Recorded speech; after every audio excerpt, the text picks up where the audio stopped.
ঠাকুর এখানে কথা It makes sense. It does make sense.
আল্লাহ তাকে শাহাদাতের সর্বোচ্চ মাকাম নসিব করে দেন। আল্লাহ তার কবরকে জান্নাতের বাগান করে দেন, তাকে জান্নাতুল ফিরদাউসের মেহমান করে দেন। আল্লাহ তাআলা কাজ করে 3 বারের সফল প্রধানমন্ত্রী, দেশনেত্রী, বিএনপির চেয়ারপারসন এবং খালেদা জিয়ার নেক হায়াত দারাজ করে দেন।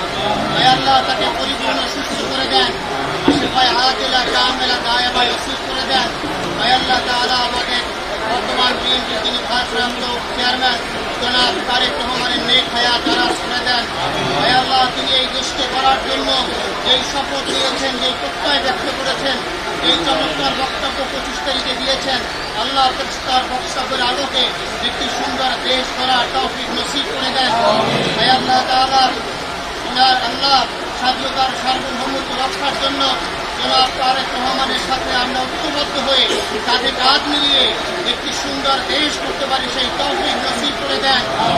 আল্লাহ তাআলা এই কবরস্থানে এখানে যারা শায়িত আছেন অভিনজরুল সহ আল্লাহ তাদের সকলের অপরাধ মাফ করে দেন। সুবহানা রাব্বিকা রাব্বিল ইজ্জাতি আম্মা ইয়াসিফুন ওয়া সালামুন আলাল মুরসালিন ওয়ালহামদুলিল্লাহি রাব্বিল আলামিন। ভাই মাঝে